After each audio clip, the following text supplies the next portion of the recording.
Laglag. Iyon ang tanging tunog na naririnig ni Amara sa katahimikan ng kanilang kwarto. Ang malutong na pagtama ng kanyang cellphone sa malamig na sahig na gawa sa marmol. Kasabay ng pagbasag ng screen nito ay ang unti-unting pagbitak ng mundong matagal na niyang binuo. Isang mensahe ang nakabukas sa nabasag na screen, maliwanag sa gitna ng kadiliman. Miss you. Same time tomorrow. Ilang segundo lang ang nakalipas, nararamdaman pa ni Amara ang init ng mga labi ng kanyang asawa sa kanyang noo. Nananariwa pa sa kanyang pandinig ang mga salitang ibinulong nito. Happy 3rd anniversary, mahal ko. Ikaw ang aking reyna. Noon, ngayon, at magpakailanman. Si Marco, ang kanyang perpektong asawa, ang kanyang bayani. Dahan-dahan siyang yumuko mula sa kanyang wheelchair. Pinilit abutin ang telepono.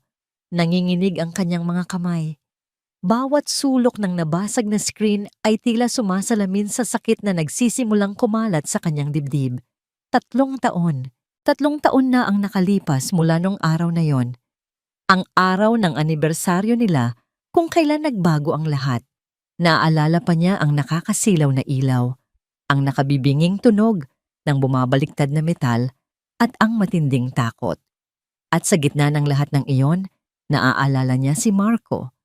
Hinila siya nito palabas mula sa nagliliyab na sasakyan habang ang sarili nitong braso ay nagtamo ng matinding paso. Isinakripisyo nito ang sariling kaligtasan para sa kanya. Dahil sa kanya, si Marco ay nabuhay. Pero dahil din sa aksidenteng iyon, hindi na muling nakalakad si Amara. Ibinigay niya ang kanyang mga binti para sa buhay nito. At sa loob ng 3 taon, ipinaramdam ni Marco na sulit ang bawat sakripisyo.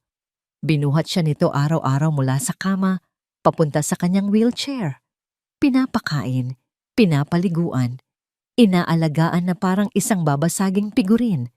Ang bawat pag-aalaga nito ay isang pampatulog sa anumang pagdududa. Pero ang mensaheng ito ay isang sampal na gumising sa kanya mula sa isang magandang panaginip. Bumukas ang pinto ng banyo at lumabas si Marco. Isang tuwalya lamang ang nakatakip sa ibabang bahagi ng kanyang katawan. Tumutulo pa ang tubig mula sa buhok niya. Ang perpektong hubog ng kanyang katawan ay ang parehong katawan na yumakap kay Amara kanina lang. Everything okay, love? Tanong nito. Ang boses ay malambing pa rin. Nakita nito ang basag na cellphone sa sahig. Lumapit ito at marahang kinuha. Nakita nito ang mensahe, ngunit walang bakas ng gulat o takot sa mukha nito. Kalmado, masyadong kalmado. Nako, ang clumsy naman ng mahal ko. Sabi nito na may maliit na tawa. Don't worry, I'll buy you a new one tomorrow. Ipinatong nito ang telepono sa mesa na parang walang nangyari, na parang isang ordinaryong bagay lang ang nabasag at hindi ang tiwala ni Amara. Lumuhod ito sa harap ng kanyang wheelchair, hinawakan ng kanyang mga kamay. Ang mga mata nito ay puno ng pag-aalala. Isang perpektong pag-arte. Bakit ganyan ang itsura mo? May masakit ba sa'yo? Hindi makapagsalita si Amara. Ang lalamunan niya ay tila may nakabara. Gusto niyang sumigaw. Gusto niyang itanong kung sino ang nagpadala ng mensaheng iyon.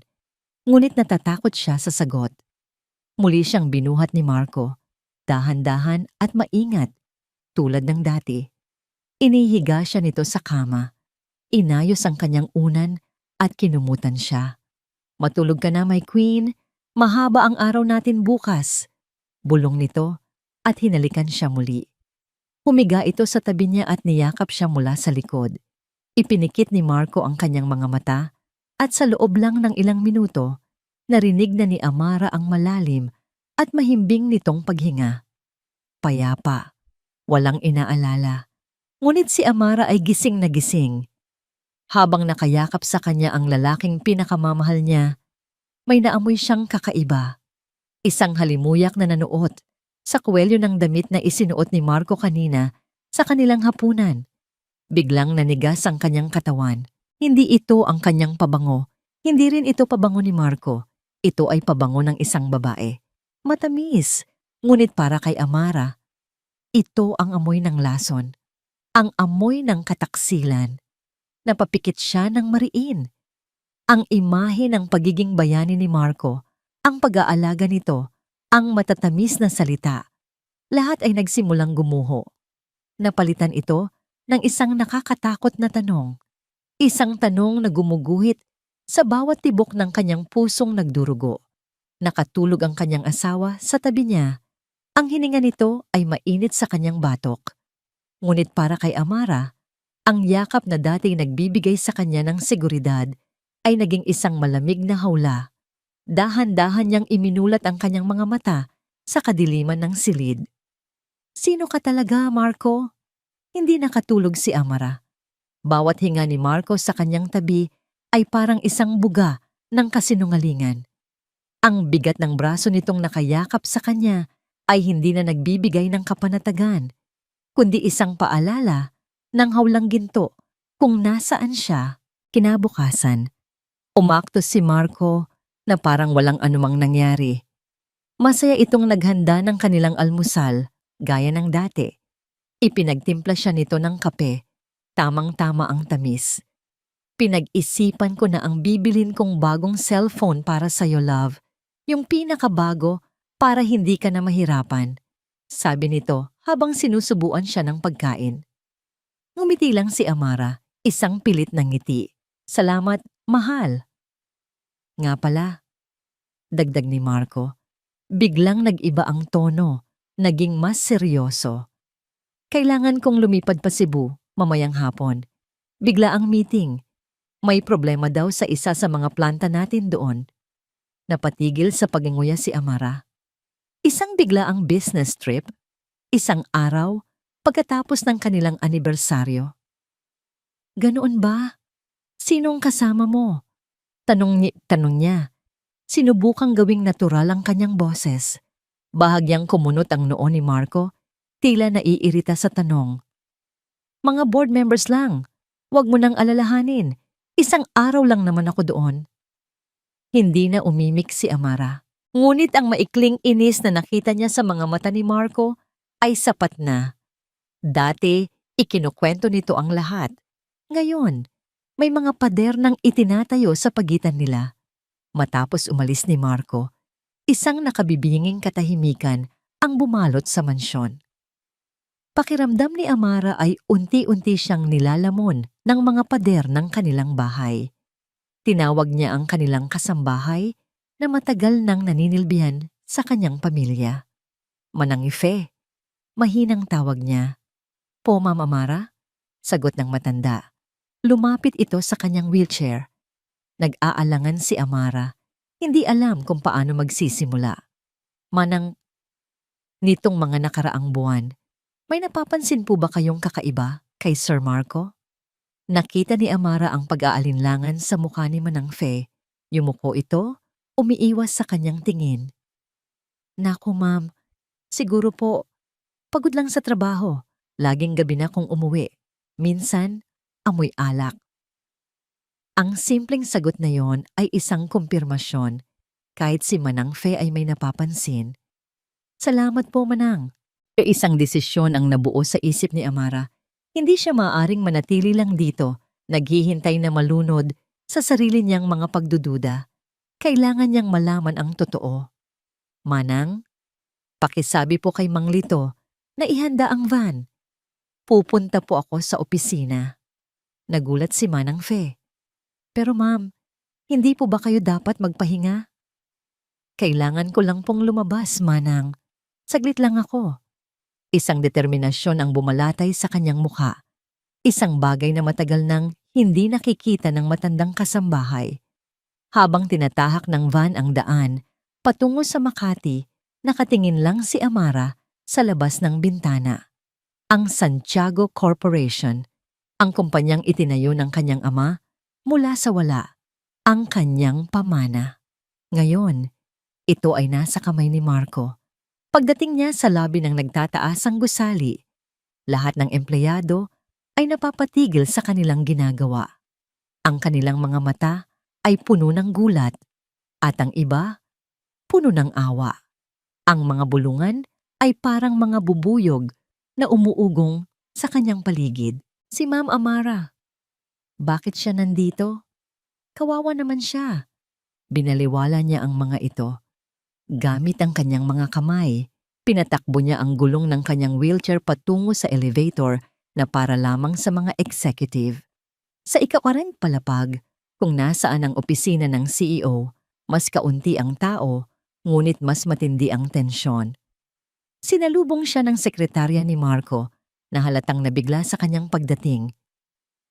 Ma'am Amara, good morning po. Wala po si Sir Marco, may meeting po sa labas. Alam ko, malamig na sagot ni Amara. Hihintayin ko na lang siya sa loob ng opisina niya. Hindi na nakapalag ang sekretarya. Papasok na sana si Amara sa malaking pinto na may nakaukit na pangalan ni Marco nang bigla itong bumukas. Isang babae ang lumabas. Matangkad, balingkinita ng katawan, suot ang isang mamahaling business suit na tila hinulma para sa kanya. Ang kanyang buhok ay perpektong nakaayos at ang kanyang mukha ay may ekspresyong puno ng kumpiyansa at kapangyarihan. Nakilala siya ni Amara mula sa isang company memo na ipinadala ilang linggo na ang nakalipas. Si Isabela Reyes, ang bagong Vice President for Operations. Ngumiti si Isabela, isang ngiting hindi umabot sa kanyang mga mata. Mrs. Velasco, what a surprise to see you here. Tumangulang si Amara, ngunit habang papalapit si Isabela para lampasan siya, isang pamilyar na amoy ang sumalakay sa kanyang pangamoy. Matamis, bulaklak, nakakahumaling. Nanigas si Amara sa kanyang kinauupuan. Napahawak siya ng mahigpit sa braso ng kanyang wheelchair. Ang kanyang puso ay nagsimulang tumibok ng napakabilis na parang gustong kumawala sa kanyang dibdib. Iyon ang pabango. Ang parehong pabango na naamoy niya sa kwelyo ng damit ni Marco kagabi. Nagtaas ng kilay si Isabela, tila napansin ang reaksyon ni Amara. Is there something wrong, ma'am? Tanong nito. Ang bawat salita ay may bahid ng pang-uuyam. Umiling lang si Amara, hindi magawang magsalita. Tinalikuran niya ang babae at mabilis na pinaandar ang kanyang wheelchair pabalik sa elevator, nanginginig ang buong katawan. Habang hinihintay sumara ang pinto ng elevator, sumulyap siya pabalik. Nakita niya si Isabela, nakatayo pa rin doon, nakatingin sa kanya. At sa sandaling iyon, nawala ang peking ng mangiti sa mga labi nito. Napalitan ito ng isang nangiting mapanuri, isang nangiting nagpapahayag ng tagumpay. Sinundan ng tingin ni Isabela ang papalayong wheelchair, nang tuluyan na itong mawala sa kanyang paningin. Isang nangiti ang sumilay sa kanyang mga labi. Isang nangiting mapanlinlang, at sa isip niya, isang pangungusap ang nabuo. Malapit na, ang lahat ng ito ay magiging akin. Ang pagdududa, kapag naitanim, ay mabilis kumalat na parang lason sa ugat. Hindi na naghintay si Amara. Kinabukasan, habang si Marco ay nasa business trip nito sa Cebu, tinawagan niya ang pangalan ng isang pribadong investigador na inirekomenda ng kanilang family lawyer noon pa. Ang usapan ay maikli at direkta. Walang emosyon. Ibinigay ni Amara ang pangalan ni Marco Velasco at Isabela Reyes at isang malaking halaga ng pera para sa isang mabilis at malinis na trabaho. Lumipas ang 2 araw na parang isang bangungot. Si Marco ay umuwi, mas malambing pa kaysa dati. May dala itong mga pasalubong para sa kanya at sa buong kasambahay. Ikinuwento nito ang tungkol sa matagumpay na meeting. At sa bawat ngiti, sa bawat salita, sa bawat haplos nito, nakikita ni Amara ang isang anino. Ang anino ng kasinungalingan. Isang hapon, habang nag-iisa siya sa kanilang library, pinapanood si Marco na masayang nakikipag-usap sa telepono.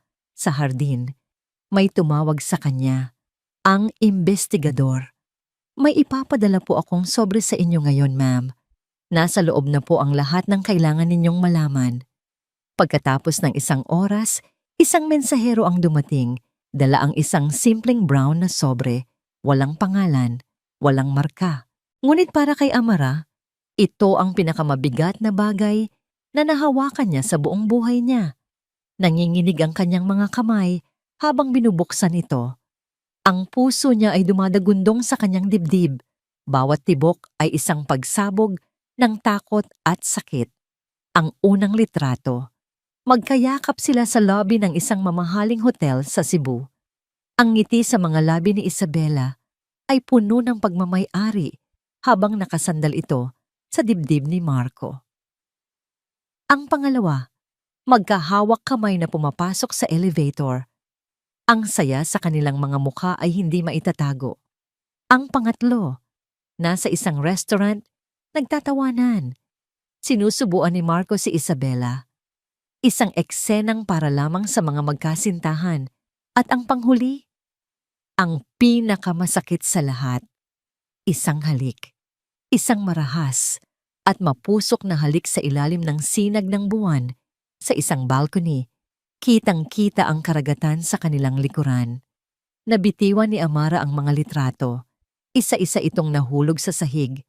Kumalat na parang mga basag na piraso ng kanyang buhay. Ang hangin ay tila naubos sa silid. Hindi siya makahinga. Ang sakit ay hindi maipaliwanag. Ito ay isang pisikal na kirot na gumagapang mula sa kanyang dibdib. Kumakalat sa bawat sulok ng kanyang pagkatao. Hanggang sa manhid na ang lahat. Ang kanyang bayani. Ang lalaking nagligtas sa kanya.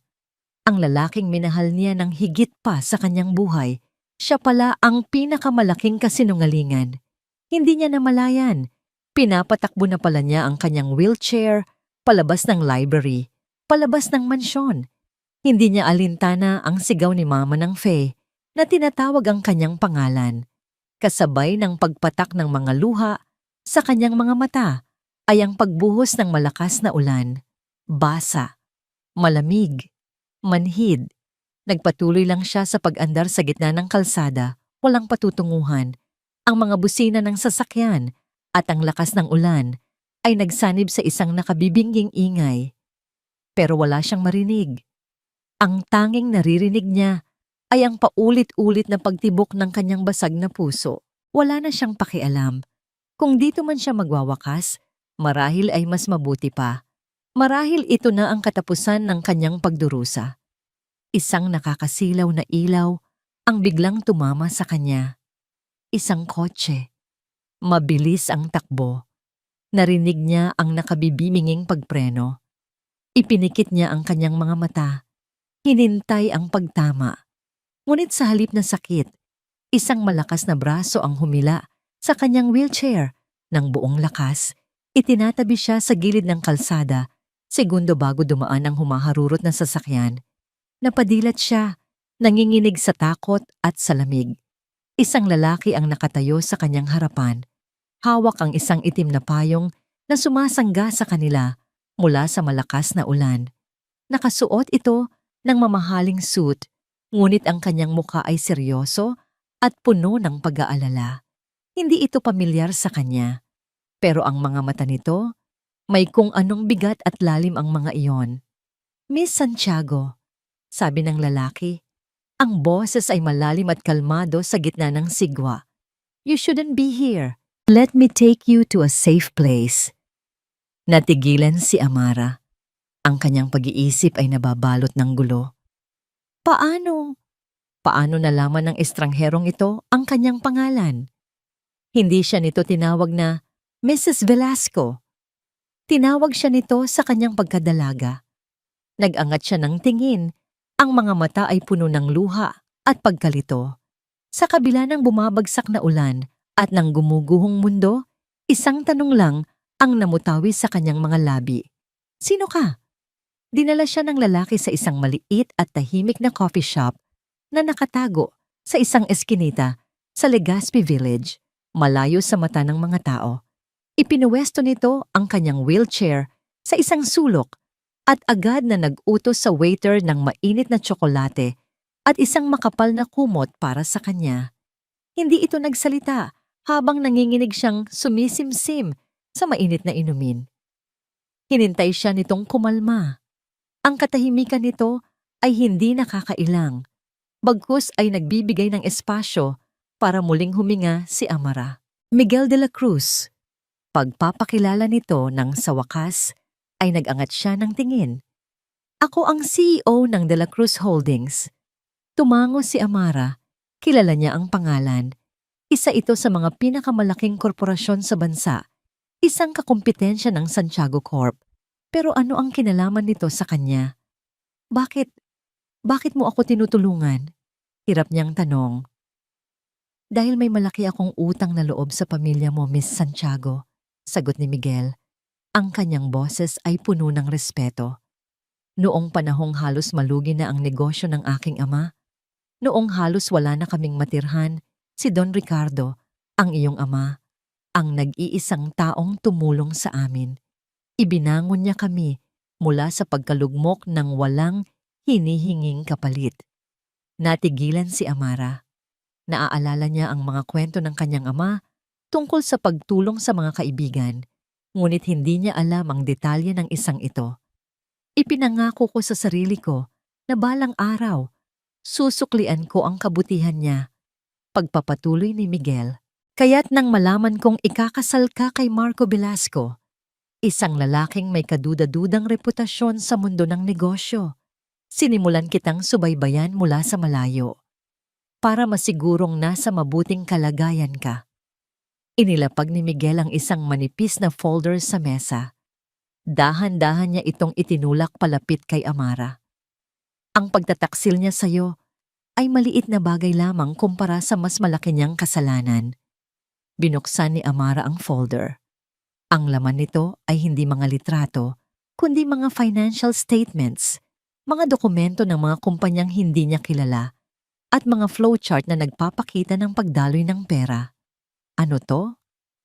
Sa loob ng 3 taon, unti-unting nililipat ni Marco ang pondo ng Santiago Corp sa mga dummy corporations na nakapangalan kay Isabela Reyes.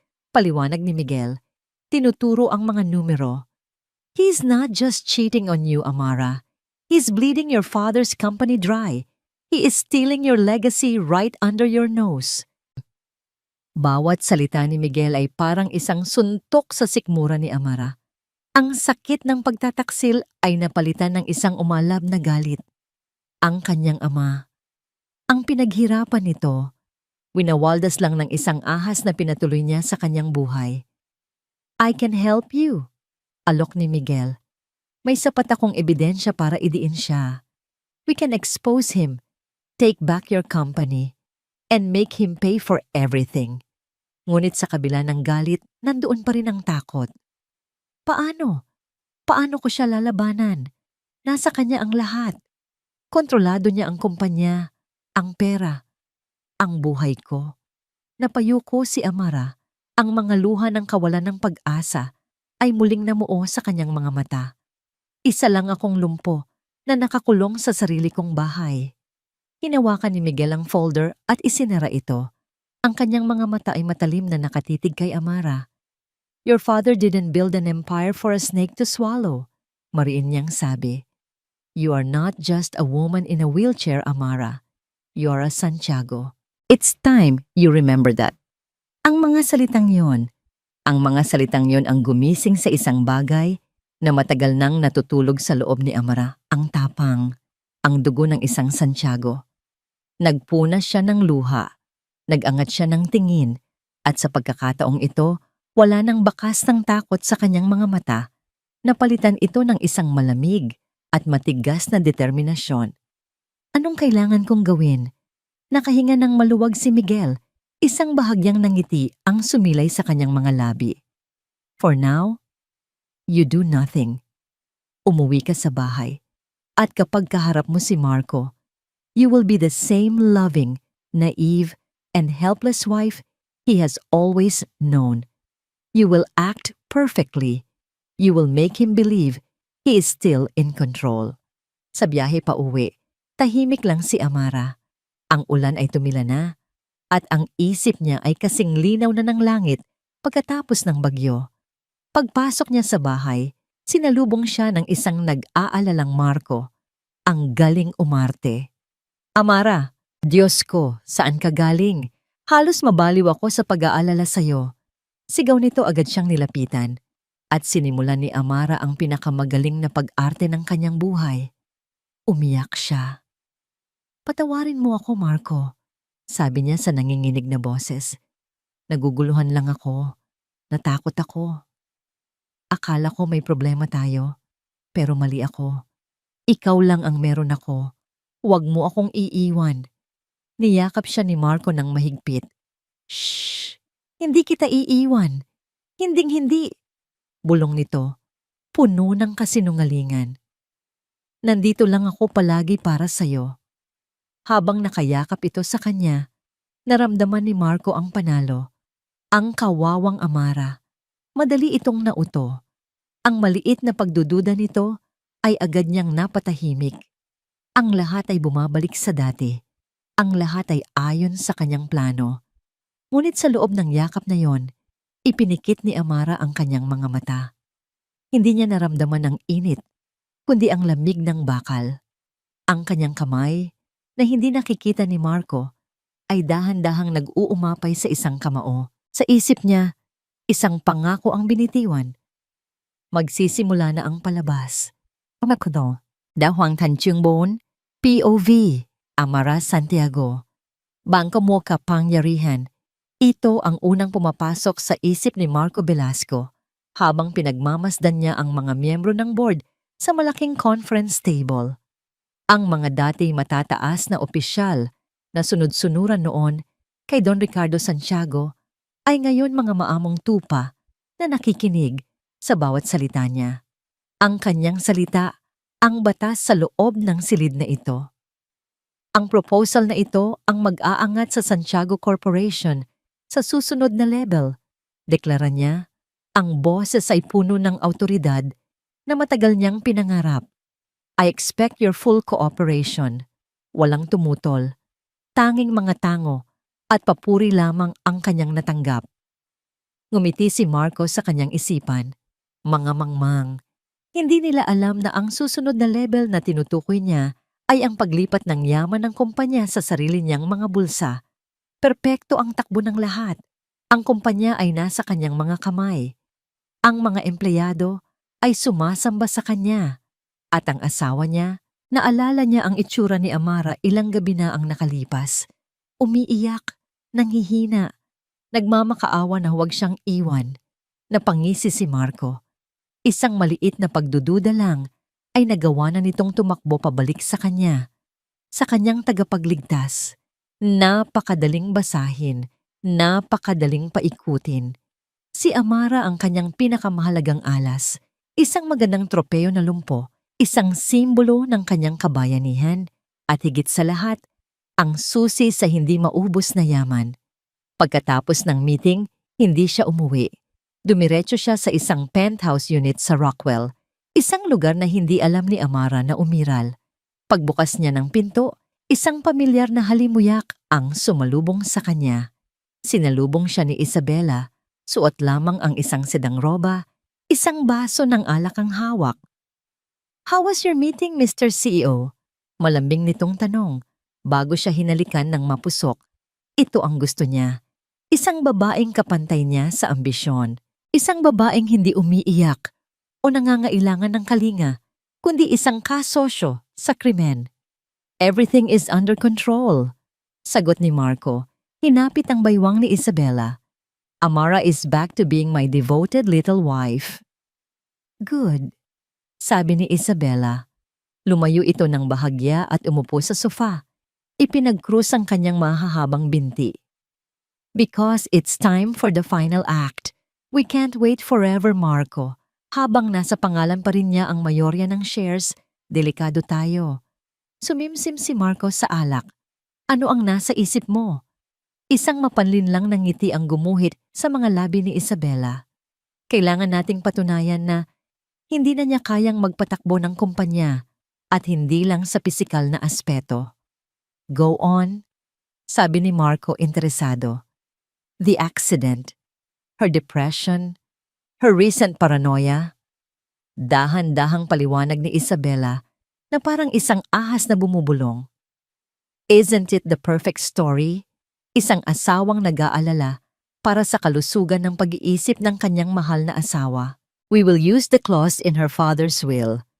Kapag napatunayan nating mentally unstable si Amra, ang lahat ng kapangyarihan ay tuluyang mapupunta sa iyo bilang kanyang legal na tagapag-alaga. Napatawa si Marco, isang malamig at walang kagalakang tawa. Isabella, you are brilliant. I know, sagot nito. We just need a doctor who will cooperate. And for that price, I'm sure we can find many. Kinagabihan, pag-uwi ni Marco sa mansyon, nadatnan niya si Amara sa library, nagbabasa ng libro, ang perpektong imahe ng isang tahimik at walang malay na asawa. Ngumiti siya. Ang laruan na ito ay malapit nang mawalan ng silbi. Pumasok siya sa kanyang pribadong opisina. Sa ibabaw ng kanyang mesa ay ang kanilang wedding picture. Si Amara, napakaganda at puno ng pangarap. Siya, nakangiti, pero ang mga mata ay nakatingin na sa imperyong kanyang aangkinin. Hinaplos niya ang mukha ni Amara sa litrato. Kawawang Amara, bulong niya sa sarili. You love your hero too much. Biglang tumunog ang kanyang telepono, isang pribadong numero, ang kanyang abogado. Sir? Sabi ng boses sa kabilang linya, may bahid ng pag-aalala. May tumawag sa opisina kanina. Isang lalaki, nagpakilalang investigator. Nawala ang nangisi sa mukha ni Marco. Anong kailangan niya? Sir, may nagtatanong tungkol sa police report ng aksidente. 3 taon na ang nakalipas. Biglang nanlamig ang buong katawan ni Marco. Ang kumpiyansa at kayabangan na kanyang naramdaman buong araw ay biglang naglaho na parang bula. Ang aksidente, ang perpektong krimen. Bakit may nagbubungkal nito ngayon? May problema ba, Marco? Ang boses ni Amara mula sa pintuan ng opisina ay nagpabalik kay Marco sa kasalukuyan. Mabilis niyang ibinaba ang telepono, pilit na pinapakalma ang sarili. Wala, love, sagot niya. Pilit nang ngumingiti. Tungkol lang sa trabaho. Bakit gising ka pa? Hindi ako makatulog. Pwede mo ba akong ihatid sa kwarto? Tanong ni Amara. Ang kanyang mukha ay larawan ng kawalang malay. Tumango si Marco at lumapit. Itinulak ang wheelchair nito. Ngunit habang naglalakad sila sa tahimik na pasilyo, hindi maalis sa isip niya ang tawag na yon. Ang aksidente. Ang pinakatatago niyang sikreto. Sino ang nag-uungkat nito? Posible kayang si Amara? Mabilis niyang iwinala ang ideya. Imposible. Masyadong mahina at tanga ang asawa niya para gawin iyon. Kinabukasan, maagang umalis si Marco. Sinabi niyang may emergency meeting siya, ngunit alam ni Amara na kasinungalingan yon. Ilang minuto lang matapos siyang umalis, isang itim na sasakyan ang pumarada sa tapat ng kanilang gate. Si Miguel de la Cruz. Dinala siya ni Miguel sa isang secure na private office sa BGC. Sa loob, isang lalaking nasa mid-40s, may mga grasa pa sa kamay at mukhang balisa ang naghihintay. Amara, this is Mang Tonyo, pagpapakilala ni Miguel. Siya ang dating head mechanic ng kumpanyang nagme-maintain ng mga sasakyan ng pamilya ninyo. Hindi umimik si Amara. Hinintay niya ang kasunod na sasabihin ni Miguel. Mang Tonyo, sabi ni Miguel sa mekaniko. Pakisabi kay Ma'am Amara ang sinabi mo sa akin. Nanginginig na huminga ng malalim ang lalaki. Ma'am, patawarin niyo po ako. 3 taon ko pong itinago ito. Natakot po ako para sa pamilya ko. Anong ibig mong sabihin? Tanong ni Amara. Nagsisimula ng kabahan. Yung kotse niyo po bago kayo maaksidente. Nagsimulang magkwento si Mang Tonyo, nanginginig ang boses. Isang araw po bago ang biyahe niyo, pinatawag po ako ni Sir Marco. Dinala niya ako sa isang warehouse. May malaking halaga po ng pera siyang ibinigay sa akin. At isang utos. Napatigil ang mekaniko. Tila hindi kayang bigkasin ang mga salita. Anong utos? Giit ni Amara. Inutusan niya po ako na sirain ang preno ng sasakyan niyo, ma'am. Hindi sapat para mahalata agad, pero sapat para hindi gumana kapag nasa high speed na kayo sa highway. Sinabotahe po ang sasakyan, sinadya po ang lahat. Ang bawat salita ni Mang Tonyo ay parang isang malakas na kulog na yumanig sa buong pagkatao ni Amara. Hindi maaari. No, you're lying! Sigaw niya, napahawak sa kanyang ulo.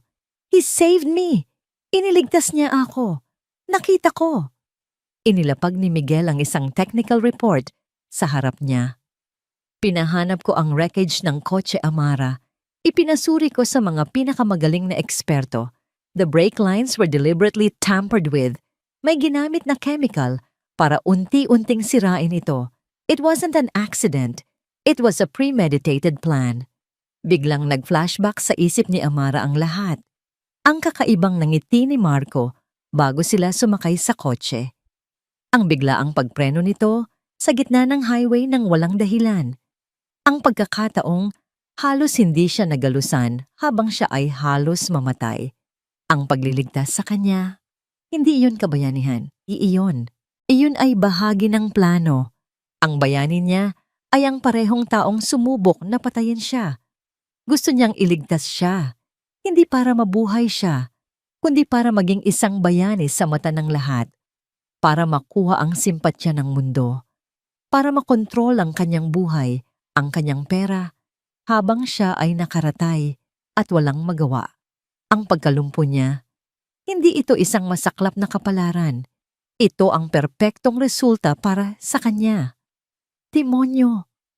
Bulong ni Amara habang ang mga luha ay sunod-sunod na pumatak mula sa kanyang mga mata. Hindi ito luha ng kalungkutan. Ito ay luha ng matinding galit at puot. Isa siyang demonyo. Kinagabihan, sa hapagkainan, nakaupo si Marco sa tapat niya. Nagkukwento tungkol sa kanyang matagumpay na araw. Nakangiti ito. Ang parehong nangiti na ibinigay nito sa kanya bago sila sumakay sa kotse ng kamatayan. Napahigpit ang hawak ni Amara sa kutsilyo at tinidor. Isang malakas na pagnanais na isaksak ang mga yon sa lalamunan ng lalaking nasa harap niya ang bumalot sa kanya. Ngunit pinigilan niya ang sarili. Hindi pa ito ang tamang panahon. Ayos ka lang, love? Tanong ni Marco. Napansin ang panginginig ng kanyang mga kamay. Ngumiti si Amara. Isang matamis, ngunit walang buhay na ngiti. Pagod lang siguro ako. Aakyat na ako sa kwarto. Nang makapasok siya sa banyo, hinarap niya ang salamin. Tinitigan niya ang kanyang sarili, ang kanyang mga mata na puno ng galit. Tumingin siya sa kanyang mga binti, ang mga walang buhay na binti na naging simbolo ng kanyang sakripisyo para sa isang halimaw. Ang sakit ng katotohanan ay mas malala pa sa pisikal na sakit na nararamdaman niya araw-araw. Hinampas niya ang salamin ng buong lakas. Nabasag ito sa libu-libong piraso, tulad ng kanyang puso. Narinig niya ang katok ni Marco sa pinto. Everything okay, my love? Ang malambing na boses na yon. Ang boses na dati musika sa kanyang pandinig, ngayon ay tunog na ng isang demonyo. Huminga siya ng malalim, pinakalma ang sarili. Kinuha niya ang isang piraso ng basag na salamin at itinago ito. Yes, sagot niya. Ang boses ay kalmado sa kabila ng unos sa kanyang dibdib. I'm fine. Naramdaman ni Marco na may nagbabago. Ang dating malambing na si Amara ay naging malamig at malayo. Ang mga ngiti nito ay hindi na umaabot sa kanyang mga mata. At paminsan-minsan, nahuhuli niya itong nakatitig sa kanya. Isang tingin na hindi niya mabasa. Isang tingin na nagpaparamdam sa kanya ng kaba. Ang tawag tungkol sa police report ay isang babala. May gumagalaw sa likod niya. At kahit gaano niya gustong isipin na imposible, iisang tao lang ang nasa isip niya, si Amara. Hindi siya maaring magkamali. Kailangan niyang unahan ito. Isang umaga, nagising si Amara na may mga bisita sa kanilang bahay. Ang kanyang mga tiyahin at tiyuhin, mga pinsan na bihirang dumalaw. At isang lalaking hindi niya kilala, nakasuot ng puting Amerikana at may dalang itim na briefcase. Amara, hija. Bati ng kanyang tita Elena, may pekeng pag-aalala sa mukha. Nag-aalala ang iyong asawa para sa'yo. Sinabi niyang hindi ka raw kumakain ng maayos at lagi kang tulala. This is Dr. Alcaraz. Pagpapakilala ni Marco, inakbayan siya. He's a psychiatrist. He's here to help you love. Noon naintindihan ni Amara ang lahat. Ito ang plano. Ang plano ni Isabela. Wala akong sakit. Mariin niyang sabi, tiningnan ng bawat isa sa kanila. Marco is manipulating all of you. Kita niyo na. Sabi ni Marco sa mga kamag-anak, ang boses ay malungkot at puno ng pag-aalala. Lagi siyang ganito. Nagiging paranoid. It's a symptom of her post-traumatic stress. Lumalala na ito. Sinubukan ni Amara na ipagtanggol ang sarili. Ngunit bawat salita niya ay ginagamit ni Marco laban sa kanya. Ipinapalabas na bahagi ng kanyang sakit sa pag-iisip. Ang doktor na halatang bayad ay sang-ayon lang sa lahat ng sinasabi ni Marco. Nagsusulat sa kanyang notepad. Ang kanyang pamilya, na matagal nang inggit sa yaman na minana niya, ay mabilis na naniwala. Mas madaling paniwalaan na siya ay nababaliw kaysa tanggapin na ang perpektong si Marco Velasco ay isang halimaw. Siya ay nag-iisa. Kinabukasan, nagsimula ang pagbabago sa mansyon. Isa-isang pinauwi ni Marco ang mga dating kasambahay, ang mga taong lumaki kasama ni Amara, ang mga taong tapat sa kanya. Pinalitan sila ng mga bagong mukha na hindi niya kilala, mga taong ang tanging sinusunod ay si Marco. Ang pinakamasakit ay ang pagpapaalis kay Manang Fe. Ma'am Amara, umiiyak na paalam ng matanda habang hawak ang kanyang kamay. Mag-iingat po kayo. Huwag po kayong magtitiwala kahit kanino dito. Salamat sa lahat, Manang, sagot ni Amara. Pinipigilan ang sariling pagluha. Ang pag-alis ni Manang Fe ay ang pagputol sa huling koneksyon niya sa kanyang nakaraan. Ang bahay ay naging isang magandang kulungan. Ang mga bagong katulong ay mga bantay. Bawat kilos niya ay inoobserbahan. Isang gabi, habang sinusubukan niyang tawagan si Miguel, gamit ang isang lumang telepono na itinago niya, biglang pumasok si Marco sa silid. Agad niyang nakita ang ginagawa nito. Walang salitang lumapit si Marco. Kinuha ang telepono mula sa kanyang kamay at ibinato ito sa pader. Nabura ang ngiti sa mukha nito, napalitan ng isang malamig at nakakatakot na ekspresyon. Sinong tinatawagan mo? Tanong nito. Ang boses ay mababa at puno ng pagbabanta. Hindi sumagot si Amara. Tinitigan niya lang ito ng diretso sa mata. I see, sabi ni Marco. Isang mapanuyang ngiti ang sumilay sa kanyang labi. So may kakampi ka pala. You're not as stupid as I thought. Kinuha niya ang cellphone ni Amara sa mesa at dinurog ito sa kanyang kamay. Inalis niya ang linya ng telepono sa kanilang silid. Wala nang tatawag sa'yo. Wala ka nang kakausapin, sabi ni Marco. Yumuko ito hanggang sa magkapantay ang kanilang mga mukha. This is for your own good, love. Kailangan mong magpahinga. Kailangan mong gumaling. Ang salitang love ay tunog na isang sumpa. Naiwan si Amara sa gitna ng silid. Napapaligiran ng 4 na pader. Wala nang telepono. Wala nang paraan para makalabas. Wala nang paraan para makontak si Miguel. Naramdaman niya ang malamig na paggapang ng kawalan ng pag-asa. Nanalo si Marco. Nakahanap siya ng paraan para tuluyan siyang ikulong. Kinaumagahan, pumasok si Marco sa silid. Bihis na bihis. May emergency board meeting kami ngayon. Anunsyo nito. About your condition. Tiningnan siya ni Marco mula ulo hanggang paa na parang isang bagay na walang halaga. Huwag kang mag-alala. Mula ngayon, ako na ang bahala sa lahat. Sa kumpanya, sa'yo, sa lahat ng naiwan ng ama mo. Lumabas ito ng silid at narinig ni Amara ang paglock ng pinto mula sa labas. Sinubukan niyang buksan, nakalak, nakatayo lang siya roon. nakakulong sa sarili niyang kwarto, sa sarili niyang bahay. Sa labas, ang kanyang legacy ay inaagaw. Ang kanyang buhay ay kinokontrol at wala siyang absolutong magawa. Ang katahimikan sa loob ng kwarto ay nakabibingi. Bawat segundo na lumilipas ay parang isang oras. Sinubukan ni Amara ang lahat. Kinatok niya ang pinto hanggang sa mamaga ang kanyang mga kamay. Sumigaw siya hanggang sa mamaos ang kanyang lalamunan, ngunit walang sumasagot. Ang mga bagong katulong ay mga estatwang walang pandinig. Napagod siya. Bumalik siya sa gitna ng silid. Ang kanyang wheelchair ay tila isang trono ng pagkatalo. Wala siyang magawa kundi maghintay. Sa di kalayuan, sa puso ng Makati, ang board meeting ay nagaganap. Sa isang silid na puno ng mga makapangyarihang tao, si Marco Velasco ang bida. With a heavy heart, simula niya. Ang boses ay puno ng pekeng kalungkutan. I am here to inform you of my wife's deteriorating mental state. Ipinakita niya ang medical report mula kay Dr. Alcaraz, isang dokumentong puno ng mga technical na termino at kasinungalingan. Ikinuwento niya ang mga paranoid delusions ni Amara, ang kanyang mga outbursts.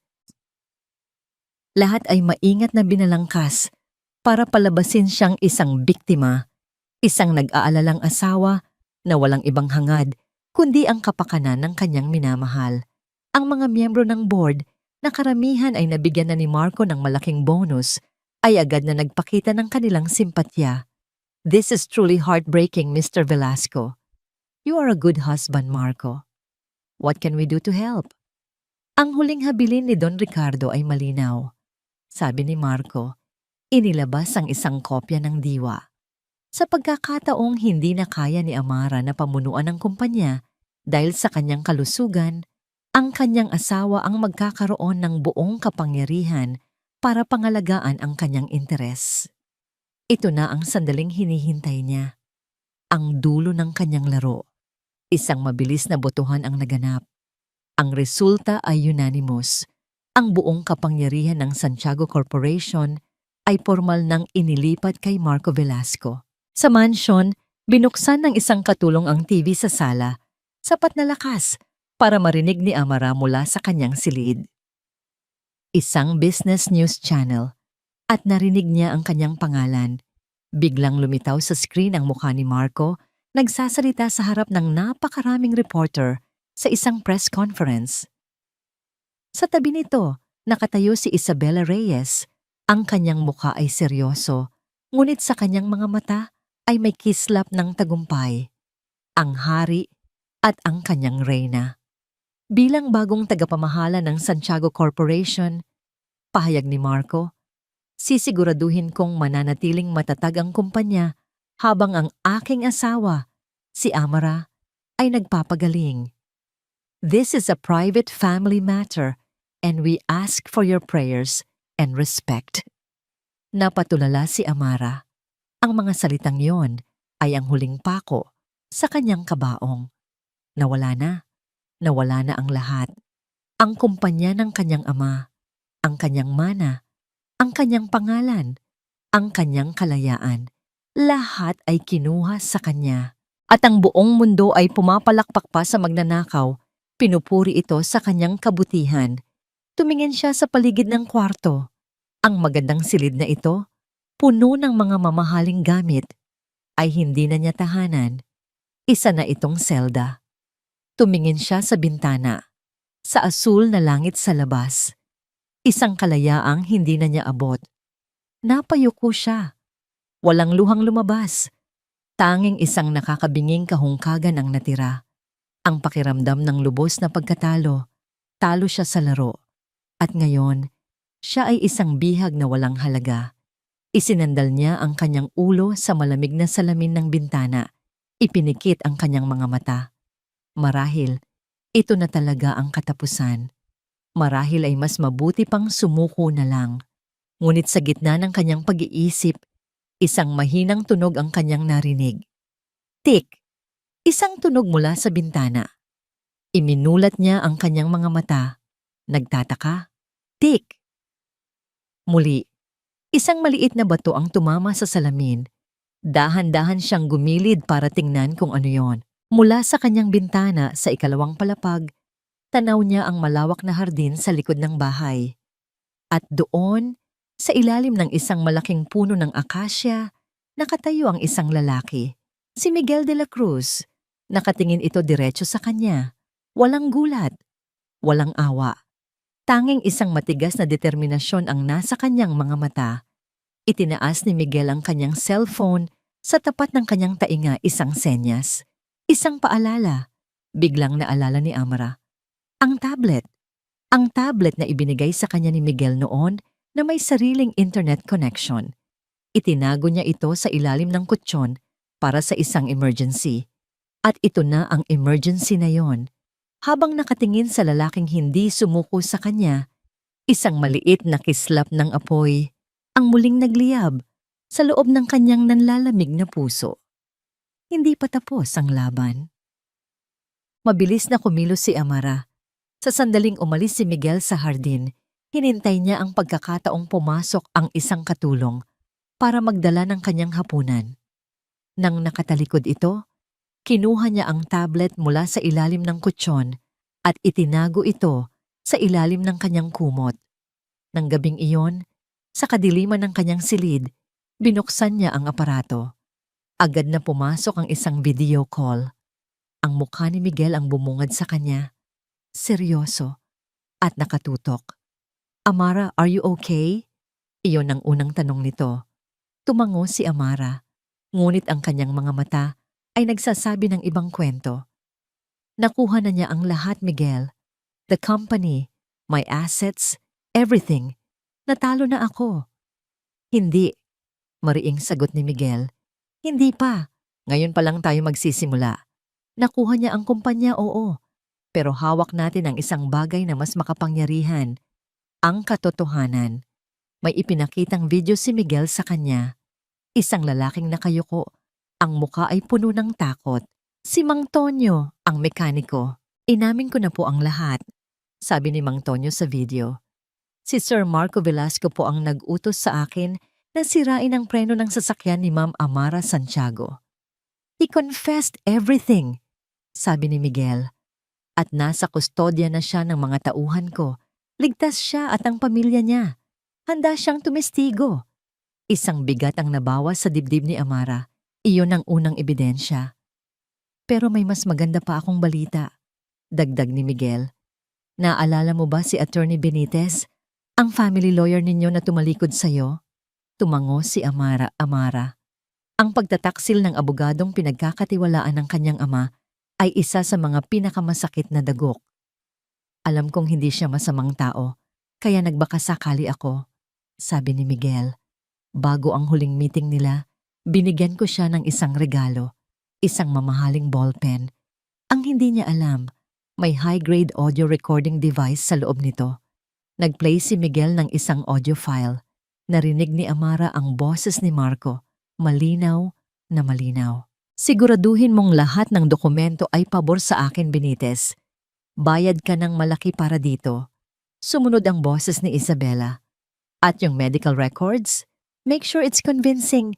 Kailangang isipin ng lahat na ang Amara Santiago ay isang baliw na kaawa-awa. At ang pinakasukdulan, ang boses ni Marco ulit, tumatawa. Sayang.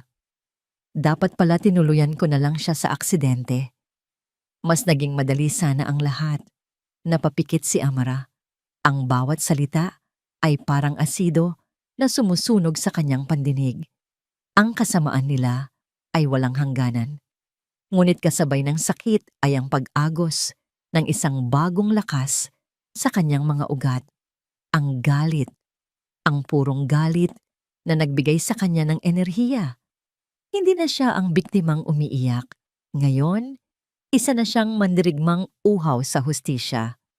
Lahat ng pag-uusap nila sa opisina ni Attorney Benitez, recorded. Sabi ni Miguel, Marco just handed us the gun to shoot him with. The annual shareholders meeting is in 2 days. Pagpapatuloy ni Miguel. Ang kanyang boses ay matigas na parang bakal. Iyon ang magiging unang malaking pagpapakita ni Marco bilang bagong pinuno. Iyon din ang magiging huli. It's time to end this. Tumango si Amara. Ang kanyang mga mata ay nag-aalab. Anong gagawin natin? Ako na ang bahala sa lahat ng teknikal na aspeto. Ang kailangan ko lang gawin mo ay maging handa. Maghanda kang harapin siya. Matapos ang kanilang pag-uusap, hindi natulog si Amara. Sa halip, ginawa niya ang isang bagay na matagal na niyang hindi ginagawa. Dahan-dahan, maingat. Ibinaba niya ang sarili mula sa wheelchair papunta sa sahig. Gamit ang lakas ng kanyang mga braso, gumapang siya papunta sa isang sulok ng silid kung saan nakatago ang isang bagay na ipinadala ni Miguel Lingona ang nakalipas bago siya ikulong. Isang pares ng parallel bars para sa physical therapy. Nangangatog ang kanyang mga braso, nanginginig ang kanyang buong katawan, pero pilit niyang itinaas ang kanyang sarili. Hinawakan niya ang malamig na bakal. Ginamit niya ang lahat ng natitirang lakas sa kanyang katawan. Ang kanyang mga binti ay tila mga dayuhang bagay. Walang pakiramdam, walang lakas. Ngunit hindi siya sumuko. Pinikit niya ang kanyang mga mata. Inisip niya ang mukha ng kanyang ama. Inisip niya ang pagtataksil ni Marco. Ang nangiti ni Isabela. Ang lahat ng sakit. Ang lahat ng kasinungalingan. Ginamit niya ang galit na yon bilang panggatong. At sa unang pagkakataon, sa loob ng 3 taon, sa pamamagitan ng purong determinasyon, nagawa niyang itayo ang kanyang sarili. Kahit 1 segundo lang, kahit nanginginig at hirap, nakatayo siya. Tumingin siya sa kanyang refleksyon sa madilim na bintana. Ang babaeng nakatingin pabalik ay hindi na ang Amara na kaawa-awa. Ang kanyang mga mata ay matalim na parang isang punyal. Marco, bulong niya sa hangin. Ang kanyang boses ay puno ng pangako ng isang nalalapit na paghuhukom. Tingnan natin kung sino ang huling hahalakhak. Ang ballroom ng isang 5-star hotel ay puno ng mga pinakamayayamang tao sa Pilipinas. Mga shareholders, mga business partners at mga miyembro ng media ay naroroon lahat para saksihan ang unang opisyal na talumpati ni Marco Velasco bilang bagong pinuno ng Santiago Corporation. Sa entablado, si Marco ay nasa rurok ng kanyang tagumpay. Suot ang isang mamahaling suit. Ang kanyang boses ay umaalingaw-ngaw sa buong silid. Puno ng kumpiyansa at mga pangako ng isang masaganang hinaharap para sa kumpanya. Ang Santiago Corporation ay hindi lamang isang negosyo. Ito ay isang pamilya at bilang inyong bagong ama, pangangalagaan ko ang pamilyang ito. Sa tabi ng entablado, nakatayo si Isabela Reyes. Umiinom ng champagne, ang kanyang mga mata ay nagniningning sa paghanga at kasakiman. Ang lahat ay perpekto. Nasa kalagitnaan ng kanyang talumpati, si Marco, nang biglang namatay ang lahat ng ilaw sa ballroom. Nagkaroon ng bulungan at pagkagulat mula sa mga manonood. What's happening? Is this a power failure? Calm down, everyone, sabi ni Marco sa mikropono, kahit siya ay naguguluhan. Probably just a technical issue. Ngunit hindi ito technical issue. Biglang umilaw ang 2 higanteng LED screen sa magkabilang gilid ng entablado. Ngunit hindi logo ng Santiago Corp ang lumabas. Ang unang lumabas ay isang litrato. Isang malinaw na kuha kay Marco at Isabela na magkahalik sa isang balcony sa Cebu. Narinig ang malakas na pagsinghap ng mga tao. Sumunod ang isa pang litrato. Magkayakap sa lobby ng hotel at sunod-sunod pa. Bawat isa ay isang patunay ng kanilang relasyon. Nanigas si Marco sa kanyang kinatatayuan. Ang dugo ay tila umalis sa kanyang mukha. Patayin niyo yan! Shut it down! Sigaw niya ngunit walang nakikinig. Ang mga litrato ay napalitan ng mga dokumento, ang mga bank transfer, ang mga pangalan ng dummy corporations na nakapangalan kay Isabela, ang daloy ng pera palabas ng Santiago Corp. Ang bulungan ay naging malakas na usapan. Ang mga kamera ng media ay nagsimulang mag-flash.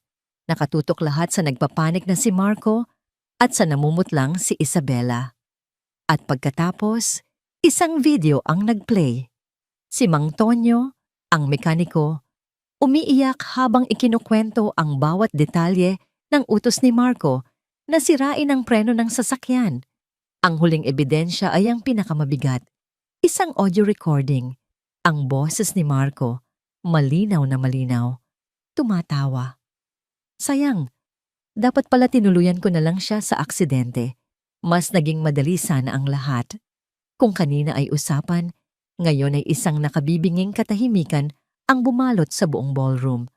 Ang lahat ng mga mata na dati puno ng paghanga ay ngayon puno ng galit, pandidiri at pagkasuklam. Sa sandaling iyon, biglang bumukas ang lahat ng ilaw. Kasabay nito, ang malaking pinto sa likod ng ballroom ay dahan-dahang bumukas.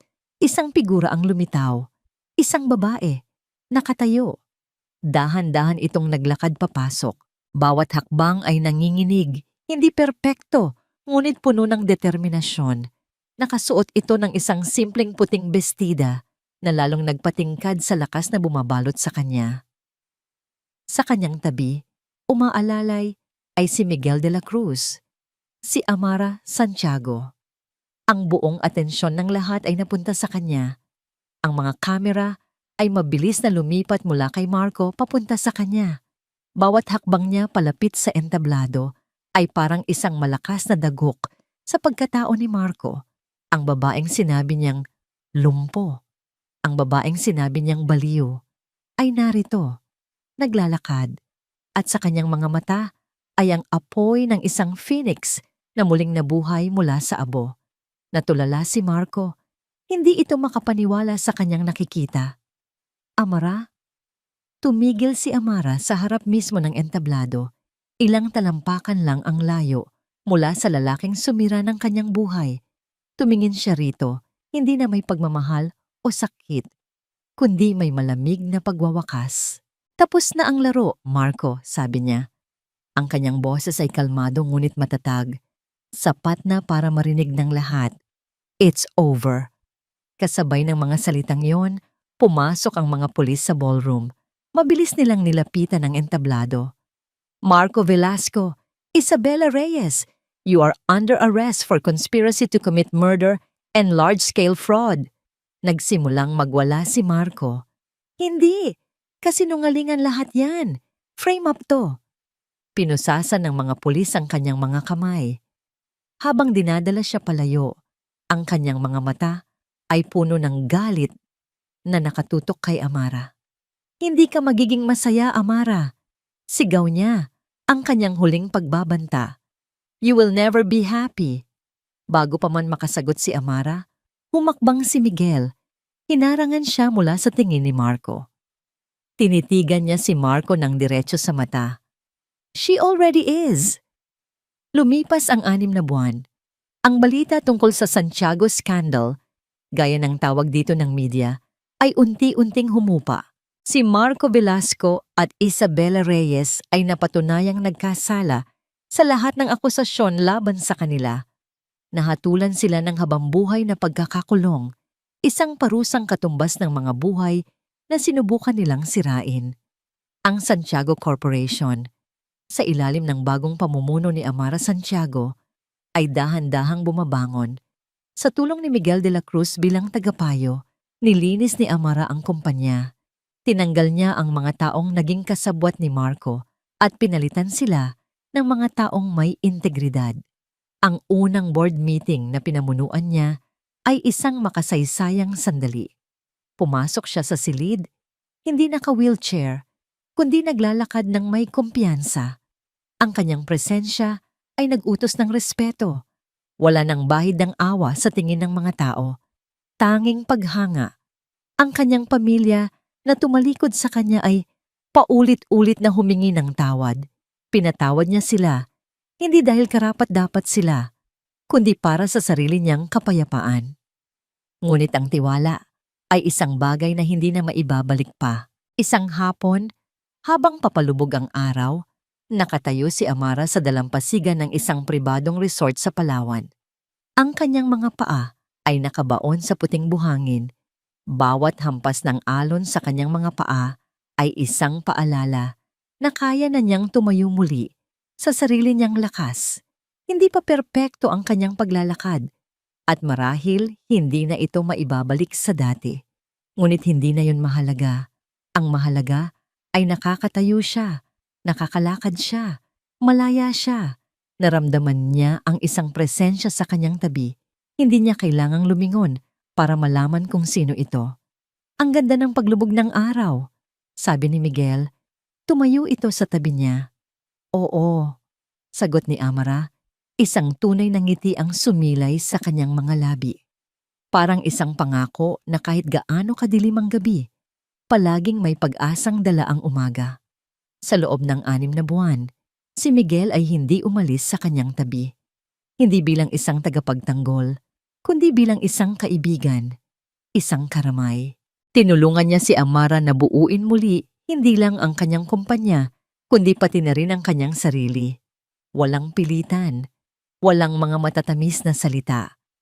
Tanging isang tahimik na suporta at isang pagkakaibigang unti-unting lumalalim. Amara, sabi ni Miguel, humarap ito sa kanya. Ang kanyang mga mata ay seryoso, ngunit puno ng isang emosyon na matagal na niyang itinatago. Huminga ito ng malalim. Noong una, tinulungan kita dahil sa utang na loob.